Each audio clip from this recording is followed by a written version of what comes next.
بسم اللہ الرحمن الرحیم۔ شروع اللہ کے نام سے جو رحمان و رحیم ہے۔ قل اوحی الی انہ استمع نفر من الجن فقالوا انا سمعنا قرآنا عجبا يهدي إلى الرشد فآمنا به ولن نشرك بربنا أحدا۔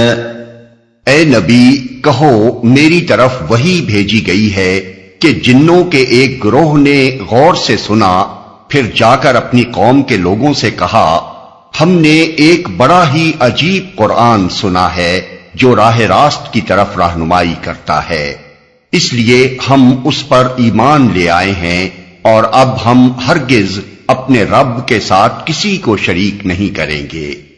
غور سے سنا، اس سے معلوم ہوتا ہے کہ جن اس وقت رسول اللہ صلی اللہ علیہ وسلم کو نظر نہیں آ رہے تھے اور آپ کو یہ معلوم نہ تھا کہ وہ قرآن سن رہے ہیں، بلکہ بعد میں وحی کے ذریعے سے اللہ تعالیٰ نے آپ کو اس واقعے کی خبر دی۔ حضرت عبداللہ بن عباس بھی اس قصے کو بیان کرتے ہوئے صراحت فرماتے ہیں کہ رسول اللہ صلی اللہ علیہ وسلم نے جنوں کے سامنے قرآن نہیں پڑھا تھا، نہ آپ نے ان کو دیکھا تھا۔ بحوالہ مسلم، ترمذی، مسند احمد اور ابن جریر۔ عجیب قرآن سنا ہے، اصل الفاظ ہیں قرآناً عجبا۔ قرآن کے معنی ہے پڑھی جانے والی چیز، اور یہ لفظ غالباً جنوں نے اسی معنی میں استعمال کیا ہوگا کیونکہ وہ پہلی مرتبہ اس کلام سے متعارف ہوئے تھے، اور شاید اس وقت ان کو یہ معلوم نہ ہوگا کہ جو چیز وہ سن رہے ہیں اس کا نام قرآن ہی ہے۔ عجب مبالغے کا صیغہ ہے، اور یہ لفظ عربی زبان میں بہت زیادہ حیرت انگیز چیز کے لیے بولا جاتا ہے۔ پس جنوں کے قول کا مطلب یہ ہے کہ ہم ایک ایسا کلام سنائے ہیں جو اپنی زبان اور اپنے مضامین کے اعتبار سے بے نظیر ہے۔ اس سے یہ بھی معلوم ہوا کہ جن نہ صرف یہ کہ انسانوں کی باتیں سنتے ہیں بلکہ ان کی زبان بخوبی سمجھتے بھی ہیں۔ اگرچہ ضروری نہیں ہے کہ تمام جن تمام انسانی زبانیں جانتے ہوں، ممکن ہے کہ ان میں سے جو گروہ زمین کے جس علاقے میں رہتے ہوں اسی علاقے کے لوگوں کی زبان سے وہ واقف ہوں، لیکن قرآن کے اس بیان سے بہرحال یہ ظاہر ہوتا ہے کہ وہ جنہوں نے اس وقت قرآن سنا تھا وہ عربی زبان اتنی اچھی جانتے تھے کہ انہوں نے اس کلام کی بے مثل بلاغت کو بھی محسوس کیا اور اس کے بلند پایہ مضامین کو بھی خوب سمجھ لیا۔ کسی کو شریک نہیں کریں گے۔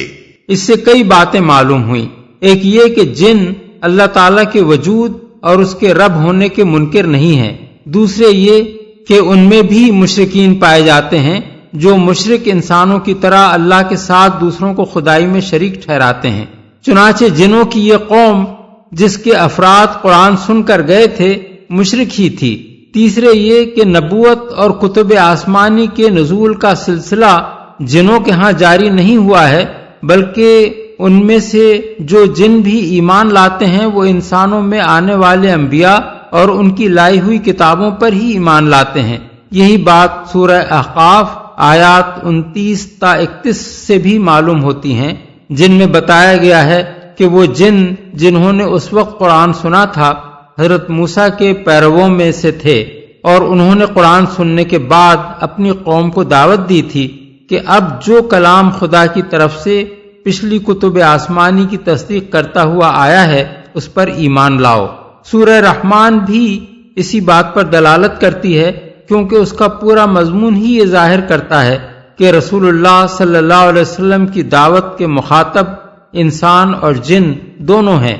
وَأَنَّهُ تَعَالَى جَدُّ رَبِّنَا مَا اتَّخَذَ صَاحِبَةً وَلَا وَلَدًا، اور یہ کہ ہمارے رب کی شان بہت اعلیٰ و عرفہ ہے، اس نے کسی کو بیوی یا بیٹا نہیں بنایا ہے۔ اس سے دو باتیں معلوم ہوئیں۔ ایک یہ کہ یہ جن یا تو عیسائی جنوں میں سے تھے یا ان کا کوئی اور مذہب تھا جس میں اللہ تعالیٰ کو بیوی بچوں والا سمجھا جاتا تھا۔ دوسرے یہ کہ اس وقت رسول اللہ صلی اللہ علیہ وسلم نماز میں قرآن پاک کا کوئی ایسا حصہ پڑھ رہے تھے جسے سن کر ان کو اپنے عقیدے کی غلطی معلوم ہو گئی اور انہوں نے یہ جان لیا کہ اللہ تعالیٰ کی بلند و برتر ذات کی طرف بیوی بچوں کو منسوب کرنا سخت جہالت اور گستاخی ہے۔ وَأَنَّهُ كَانَ يَقُولُ سَفِيهُنَا عَلَى اللَّهِ شَطَطًا، اور یہ کہ ہمارے نادان لوگ اللہ کے بارے میں بہت خلاف حق باتیں کہتے رہے ہیں۔ نادان لوگ اصل میں لفظ صفی ہونا استعمال کیا گیا ہے، جو ایک فرد کے لیے بھی بولا جا سکتا ہے اور ایک گروہ کے لیے بھی۔ اگر اسے ایک نادان فرد کے معنی میں لیا جائے تو مراد ابلیس ہوگا، اور اگر ایک گروہ کے معنی میں لیا جائے تو مطلب یہ ہوگا کہ جنوں میں بہت سے احمق اور بے عقل لوگ ایسی باتیں کہتے تھے۔ وَأَنَّا ظَنَنَّا أَن لَّن تَقُولَ الْإِنسُ وَالْجِنُّ عَلَى اللَّهِ كَذِبًا، اور یہ کہ ہم نے سمجھا تھا کہ انسان اور جن کبھی خدا کے بارے میں جھوٹ نہیں بول سکتے۔ یعنی ان کی غلط باتوں سے ہمارے گمراہ ہونے کی وجہ یہ تھی کہ ہم کبھی یہ سوچ ہی نہیں سکتے تھے کہ انسان یا جن اللہ کے بارے میں جھوٹ گھڑنے کی جرات بھی کر سکتے ہیں، لیکن اب یہ قرآن سن کر ہمیں معلوم ہو گیا کہ فی الواقع وہ جھوٹے تھے۔ وَأَنَّهُ كَانَ رِجَالٌ مِّنَ الْإِنسِ يَعُوذُونَ بِرِجَالٍ مِّنَ الْجِنِّ فَزَادُوهُمْ رَهَقًا، اور یہ کہ انسانوں میں سے کچھ لوگ جنوں میں سے کچھ لوگوں کی پناہ مانگا کرتے تھے، اس طرح انہوں نے جنوں کا غرور اور زیادہ بڑھا دیا۔ ابن عباس کہتے ہیں کہ جاہلیت کے زمانے میں جب عرب کسی سنسان وادی میں رات گزارتے تھے تو پکار کر کہتے، ہم اس وادی کے مالک جن کی پناہ مانگتے ہیں۔ عہد جاہلیت کی دوسری روایات میں بھی بکثرت اس بات کا ذکر ملتا ہے۔ مثلا اگر کسی جگہ پانی اور چارہ ختم ہو جاتا تو خانہ بدوش بدو اپنا ایک آدمی کوئی دوسری جگہ تلاش کرنے کے لیے بھیجتے جہاں پانی اور چارہ مل سکتا ہو، پھر اس کی نشاندہی پر جب یہ لوگ نئی جگہ پہنچتے تو وہاں اترنے سے پہلے پکار پکار کر کہتے کہ ہم اس وادی کے رب کی پناہ مانگتے ہیں تاکہ یہاں ہم ہر آفت سے محفوظ رہیں۔ ان لوگوں کا عقیدہ یہ تھا کہ ہر غیر آباد جگہ کسی نہ کسی جن کے قبضے میں ہے، اور اس کی پناہ مانگے بغیر وہاں کوئی ٹھہر جائے تو وہ جن یا تو خود ستاتا ہے یا دوسرے جنوں کو ستانے دیتا ہے۔ اسی بات کی طرف یہ ایمان لانے والے جن اشارہ کر رہے ہیں۔ ان کا مطلب یہ ہے کہ جب زمین کے خلیفہ انسان نے الٹا ہم سے ڈرنا شروع کر دیا اور خدا کو چھوڑ کر وہ ہم سے پناہ مانگنے لگا تو ہماری قوم کے لوگوں کا دماغ اور زیادہ خراب ہو گیا، ان کا کبر و غرور اور کفر و ظلم اور زیادہ بڑھ گیا اور وہ گمراہی میں زیادہ جری ہو گئے۔ وَأَنَّهُمْ ظَنُّوا كَمَا ظَنَنْتُمْ أَن لَّن يَبْعَثَ اللَّهُ أَحَدًا، اور یہ کہ انسانوں نے بھی وہی گمان کیا جیسا تمہارا گمان تھا کہ اللہ کسی کو رسول بنا کر نہ بھیجے گا۔ اصل الفاظ ہیں لَن يَبْعَثَ اللَّهُ أَحَدًا۔ اس فقرے کے دو معنی ہو سکتے ہیں، ایک وہ جو ہم نے ترجمے میں اختیار کیے ہیں، اور دوسرے یہ کہ اللہ کسی کو مرنے کے بعد دوبارہ نہ اٹھائے گا۔ چونکہ الفاظ جامع ہیں اس لیے ان کا یہ مطلب لیا جا سکتا ہے کہ انسانوں کی طرح جنوں میں بھی رسالت اور آخرت دونوں کا انکار پایا جاتا تھا، لیکن آگے کے مضمون کی مناسبت سے پہلا مفہوم ہی زیادہ قابل ترجیح ہے، کیونکہ اس میں یہ ایمان لانے والے جن اپنی قوم کے لوگوں کو بتاتے ہیں کہ تمہارا یہ خیال غلط نکلا کہ اللہ کسی رسول کو مبعوث کرنے والا نہیں ہے۔ آسمانوں کے دروازے ہم پر اسی وجہ سے بند کیے گئے ہیں کہ اللہ نے ایک رسول بھیج دیا ہے۔ وَأَنَّا لَمَسْنَا السَّمَاءَ فَوَجَدْنَاهَا مُلِئَتْ حَرَسًا شَدِيدًا وَشُهُبًا، اور یہ کہ ہم نے آسمان کو ٹٹولا تو دیکھا کہ وہ پہرے داروں سے پٹا پڑا ہے اور شہابوں کی بارش ہو رہی ہے۔ وَأَنَّا كُنَّا نَقْعُدُ مِنْهَا مَقَاعِدَ لِلسَّمْعِ فَمَنْ يَسْتَمِعِ الْآنَ يَجِدْ لَهُ شِهَابًا رَصَدًا۔ اور یہ کہ پہلے ہم سن گن لینے کے لیے آسمان میں بیٹھنے کی جگہ پا لیتے تھے، مگر اب جو چوری چھپے سننے کی کوشش کرتا ہے وہ اپنے لیے گھات میں ایک شہاب ثاقب لگا ہوا پاتا ہے۔ یہ ہے وہ وجہ جس کی بنا پر یہ جن اس تلاش میں نکلے تھے کہ آخر زمین پر ایسا کیا معاملہ پیش آیا ہے یا آنے والا ہے جس کی خبروں کو محفوظ رکھنے کے لیے اس قدر سخت انتظامات کیے گئے ہیں کہ اب ہم عالم بالا میں سنگن لینے کا کوئی موقع نہیں پاتے اور جدھر بھی جاتے ہیں مار بھگائے جاتے ہیں۔ وَأَنَّا لَا نَدْرِي أَشَرٌ أُرِيدَ بِمَن فِي الْأَرْضِ أَمْ أَرَادَ بِهِمْ رَبُّهُمْ رَشَدًا۔ اور یہ کہ ہماری سمجھ میں نہ آتا تھا کہ آیا زمین والوں کے ساتھ کوئی برا معاملہ کرنے کا ارادہ کیا گیا ہے یا ان کا رب انہیں راہ راست دکھانا چاہتا ہے۔ اس سے معلوم ہوا کہ عالم بالا میں اس قسم کے غیر معمولی انتظامات دو ہی حالتوں میں کیے جاتے تھے، ایک یہ کہ اللہ تعالیٰ نے اہل زمین پر کوئی عذاب نازل کرنے کا فیصلہ کیا ہو اور منشاء الہی یہ ہو کہ اس کے نزول سے پہلے جن اس کی بھنک پا کر اپنے دوست انسانوں کو خبردار نہ کر دیں، دوسرے یہ کہ اللہ نے زمین میں کسی رسول کو مبعوث فرمایا ہو اور تحفظ کے ان انتظامات سے مقصود یہ ہو کہ رسول کی طرف جو پیغامات بھیجے جا رہے ہیں ان میں نہ تو شیاطین کسی قسم کی خلل اندازی کر سکیں اور نہ قبل از وقت یہ معلوم کر سکیں کہ پیغمبر کو کیا ہدایات دی جا رہی ہیں۔ پس جنوں کے اس قول کا مطلب یہ ہے کہ جب ہم نے آسمان میں یہ چوکی پہرے دیکھے اور شہابوں کی اس بارش کا مشاہدہ کیا تو ہمیں یہ معلوم کرنے کی فکر لاحق ہوئی کہ ان دونوں صورتوں میں سے کون سی صورت درپیش آ رہی ہے۔ آیا اللہ تعالیٰ نے زمین میں کسی قوم پر یکایک عذاب نازل کر دیا ہے یا کہیں کوئی رسول مبعوث ہوا ہے؟ اسی تلاش میں ہم نکلے تھے کہ ہم نے وہ حیرت انگیز کلام سنا جو راہ راست کی طرف رہنمائی کرتا ہے، اور ہمیں معلوم ہو گیا کہ اللہ نے عذاب نازل نہیں کیا ہے بلکہ خلق کو راہ راست دکھانے کے لیے ایک رسول مبعوث فرما دیا ہے۔ وَأَنَّا مِنَّا الصَّالِحُونَ وَمِنَّا دُونَ ذَلِكَ كُنَّا طَرَائِقَ قِدَدًا۔ اور یہ کہ ہم میں سے کچھ لوگ صالح ہیں اور کچھ اس سے فروتر، ہم مختلف طریقوں میں بٹے ہوئے ہیں۔ یعنی اخلاقی حیثیت سے بھی ہم میں اچھے اور برے دونوں طرح کے جن پائے جاتے ہیں، اور اعتقادات میں بھی ہمارا کوئی ایک مذہب نہیں ہے بلکہ ہم مختلف گروہوں میں منقسم ہیں۔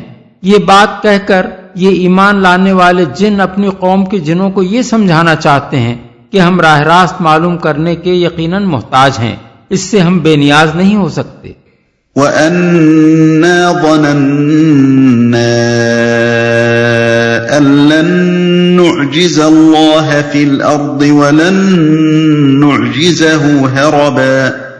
اور یہ کہ ہم سمجھتے تھے کہ نہ زمین میں ہم اللہ کو عاجز کر سکتے ہیں اور نہ بھاگ کر اسے ہرا سکتے ہیں۔ مطلب یہ ہے کہ ہمارے اسی خیال نے ہمیں نجات کی راہ دکھا دی۔ ہم چونکہ اللہ سے بے خوف نہ تھے اور ہمیں یقین تھا کہ اگر ہم نے اس کی نافرمانی کی تو اس کی گرفت سے کسی طرح بچ نہ سکیں گے، اس لیے جب وہ کلام ہم نے سنا جو اللہ تعالیٰ کی طرف سے راہ راست بتانے آیا تھا تو ہم یہ جرأت نہ کر سکے کہ حق معلوم ہو جانے کے بعد بھی انہی عقائد پر جمے رہتے جو ہمارے نادان لوگوں نے ہم میں پھیلا رکھے تھے۔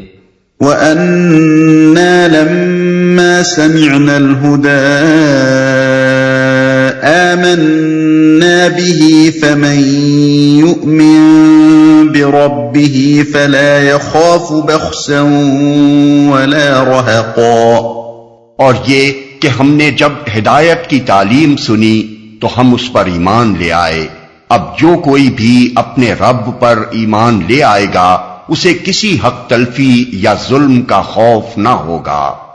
حق تلفی سے مراد یہ ہے کہ اپنی نیکی پر وہ جتنے اجر کا مستحق ہو اس سے کم دیا جائے، اور ظلم یہ ہے کہ اسے نیکی کا کوئی اجر نہ دیا جائے، اور جو قصور اس سے سرزد ہوں ان کی زیادہ سزا دے ڈالی جائے، یا بلا قصور ہی کسی کو عذاب دے دیا جائے۔ کسی ایمان لانے والے کے لیے اللہ تعالیٰ کے ہاں اس قسم کی کسی بے انصافی کا خوف نہیں ہے۔ وَأَنَّا مِنَّا الْمُسْلِمُونَ وَمِنَّا الْقَاسِطُونَ فَمَنْ أَسْلَمَ فَأُولَئِكَ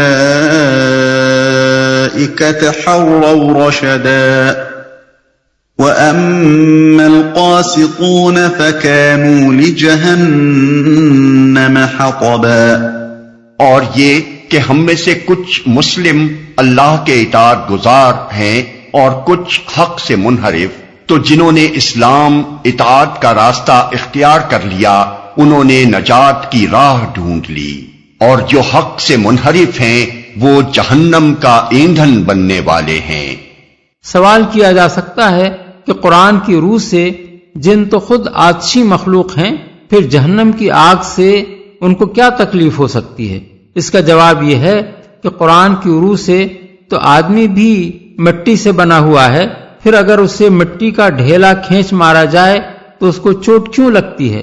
حقیقت یہ ہے کہ انسان کا پورا جسم اگرچہ زمین کے مادوں سے بنا ہے، مگر جب ان سے گوشت پوست کا زندہ انسان وجود میں آ جاتا ہے تو وہ ان مادوں سے بالکل مختلف چیز بن جاتا ہے، اور انہی مادوں سے بنی ہوئی دوسری چیزیں اس کے لیے اذیت کا سبب بن جاتی ہیں۔ ٹھیک اسی طرح جن بھی اگرچہ اپنی ساخت کے اعتبار سے آتشی مخلوق ہیں، لیکن آگ سے جب ایک زندہ اور صاحب احساس مخلوق وجود میں آ جاتی ہے تو وہی آگ اس کے لیے تکلیف کی موجب بن جاتی ہے۔ وَأَن لَّوْ اسْتَقَامُوا عَلَى الطَّرِيقَةِ لَأَسْقَيْنَاهُم مَّاءً غَدَقًا لِّنَفْتِنَهُمْ فِيهِ وَمَن يُعْرِضْ عَن ذِكْرِ رَبِّهِ يَسْلُكْهُ عَذَابًا صَعَدًا۔ اور اے نبی کہو مجھ پر یہ وحی بھی کی گئی ہے کہ لوگ اگر راہ راست پر ثابت قدمی سے چلتے تو ہم انہیں خوب سیراب کرتے تاکہ اس نعمت سے ان کی آزمائش کریں، اور جو اپنے رب کے ذکر سے منہ موڑے گا اس کا رب اسے سخت عذاب میں مبتلا کر دے گا۔ اور اے نبی، اوپر جنوں کی بات ختم ہو گئی، اب یہاں سے اللہ تعالیٰ کے اپنے ارشادات شروع ہوتے ہیں۔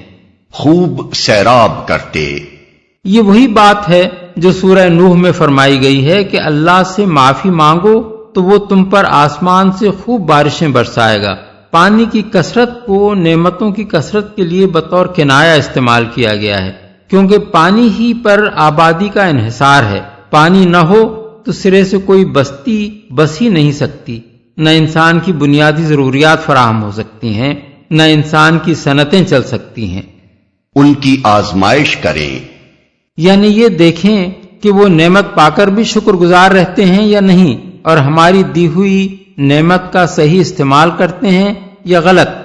ذکر سے منہ موڑے گا، ذکر سے منہ موڑنے کا مطلب یہ بھی ہے کہ آدمی اللہ کی بھیجی ہوئی نصیحت کو قبول نہ کرے، اور یہ بھی کہ وہ اللہ کا ذکر سننا ہی گوارا نہ کرے، اور یہ بھی کہ وہ اللہ کی عبادت سے روگردانی کرے۔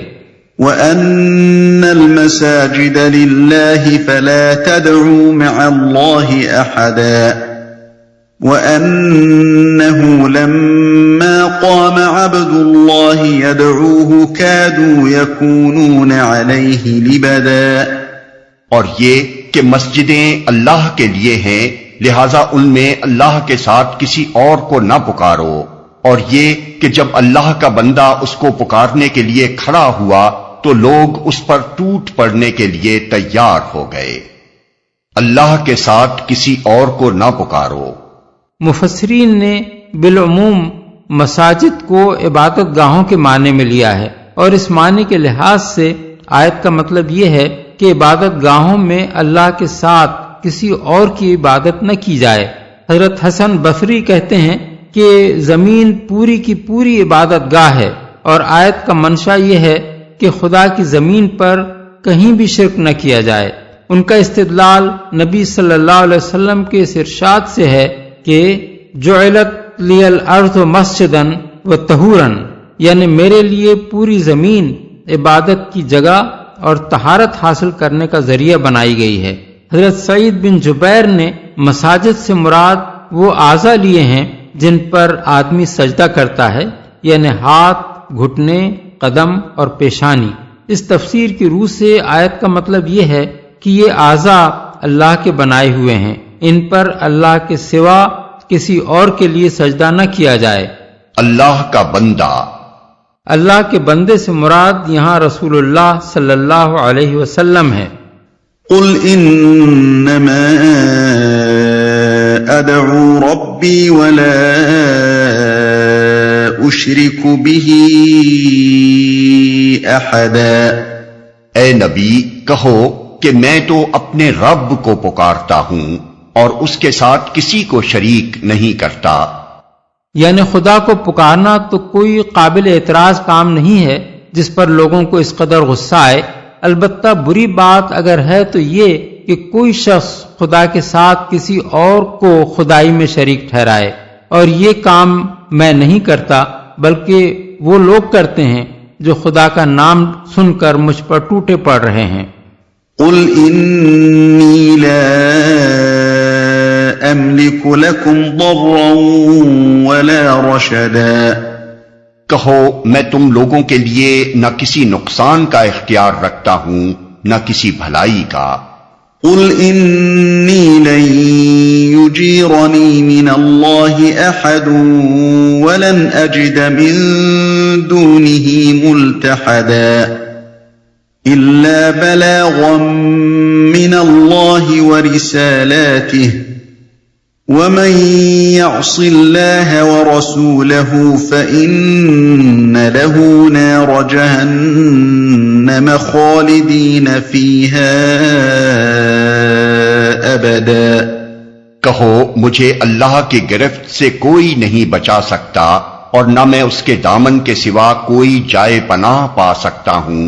میرا کام اس کے سوا کچھ نہیں ہے کہ اللہ کی بات اور اس کے پیغامات پہنچا دوں۔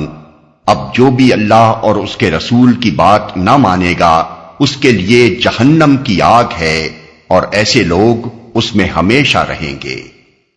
اس کے پیغامات پہنچا دوں، یعنی میرا یہ دعویٰ ہرگز نہیں ہے کہ خدا کی خدائی میں میرا کوئی دخل ہے یا لوگوں کی قسمتیں بنانے اور بگاڑنے کا کوئی اختیار مجھے حاصل ہے۔ میں تو صرف ایک رسول ہوں، اور جو خدمت میرے سپرد کی گئی ہے وہ اس سے زیادہ کچھ نہیں ہے کہ اللہ تعالیٰ کے پیغامات تمہیں پہنچا دوں۔ باقی رہے خدائی کے اختیارات تو وہ سارے کے سارے اللہ ہی کے ہاتھ میں ہیں۔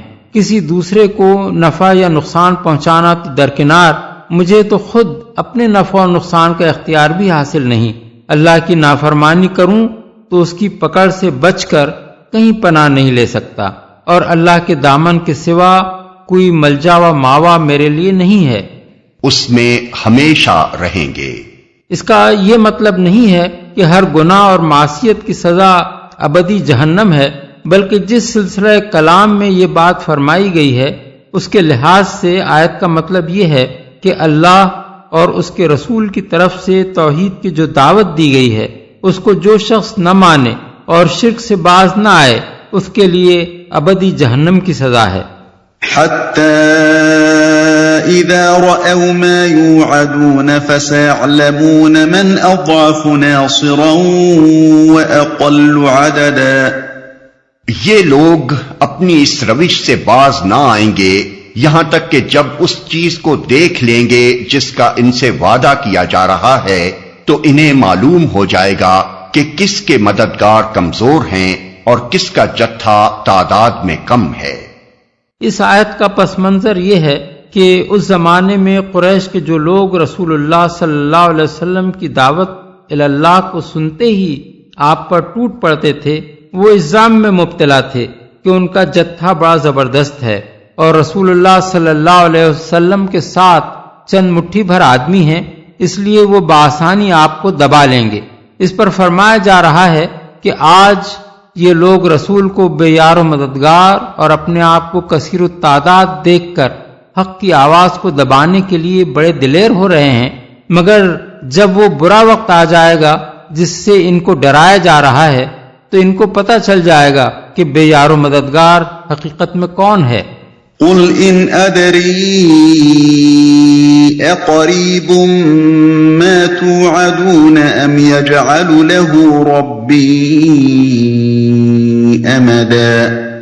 کہو میں نہیں جانتا کہ جس چیز کا وعدہ تم سے کیا جا رہا ہے وہ قریب ہے یا میرا رب اس کے لیے کوئی لمبی مدت مقرر فرماتا ہے۔ انداز بیان سے محسوس ہوتا ہے کہ یہ ایک سوال کا جواب ہے جو سوال نقل کیے بغیر دیا گیا ہے۔ غالباً اوپر کی بات سن کر مخالفین نے طنز اور مذاق کے طور پر یہ سوال کیا ہوگا کہ وہ وقت جس کا ڈراوا آپ دے رہے ہیں آخر کب آئے گا۔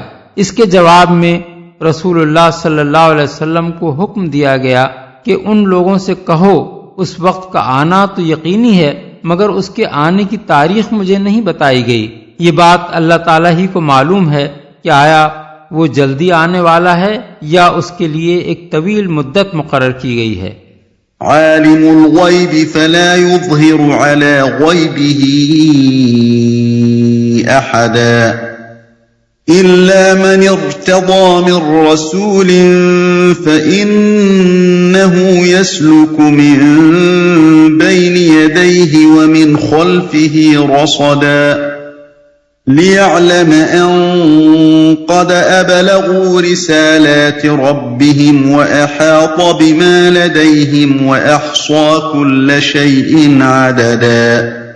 وہ عالم الغیب ہے، اپنے غیب پر کسی کو مطلع نہیں کرتا سوائے اس رسول کے جسے اس نے غیب کا کوئی علم دینے کے لیے پسند کر لیا ہو تو اس کے آگے اور پیچھے وہ محافظ لگا دیتا ہے تاکہ وہ جان لے کہ انہوں نے اپنے رب کے پیغامات پہنچا دیے اور وہ ان کے پورے ماحول کا احاطہ کیے ہوئے ہے اور ایک ایک چیز کو اس نے گن رکھا ہے، کسی کو مطلع نہیں کرتا۔ یعنی غیب کا پورا علم اللہ تعالیٰ کے لیے مخصوص ہے اور یہ مکمل علم غیب وہ کسی کو بھی نہیں دیتا پسند کر لیا ہو۔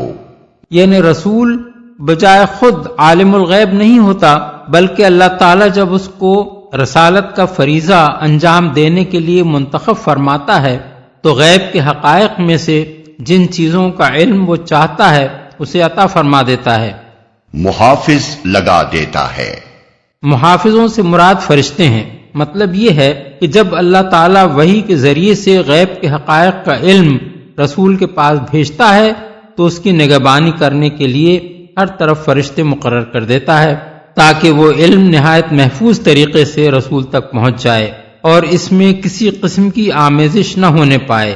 یہ وہی بات ہے جو پر آیات 8 اور 9 میں بیان ہوئی ہے کہ رسول اللہ صلی اللہ علیہ وسلم کی بعثت کے بعد جنہوں نے اپنے لیے عالم بالا تک رسائی کے تمام دروازے بند پائے اور انہوں نے دیکھا کہ سخت چوکی پہرے لگ گئے ہیں جن کے باعث کہیں ذرا سی سنگن لینے کا موقع بھی ان کو نہیں ملتا، پیغامات پہنچا دیے۔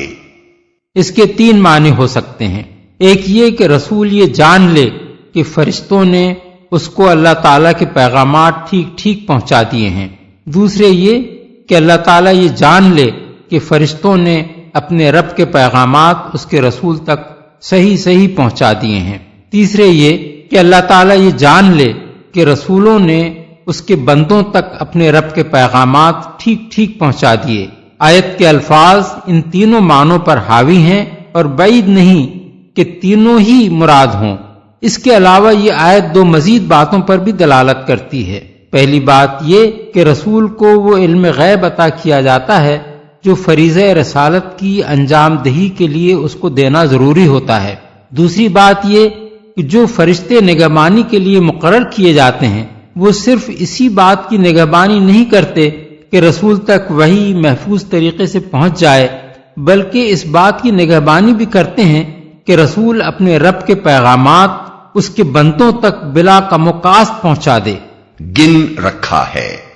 یعنی رسول پر بھی اور فرشتوں پر بھی اللہ تعالیٰ کی قدرت اس طرح محیط ہے کہ اگر بال برابر بھی وہ اس کی مرضی کے خلاف جنبش کریں تو فوراً گرفت میں آ جائیں، اور جو پیغامات اللہ تعالیٰ بھیجتا ہے ان کا حرف حرف گنا ہوا ہے۔ رسولوں اور فرشتوں کی یہ مجال نہیں ہے کہ ان میں ایک حرف کی کمی بیشی بھی کر سکیں۔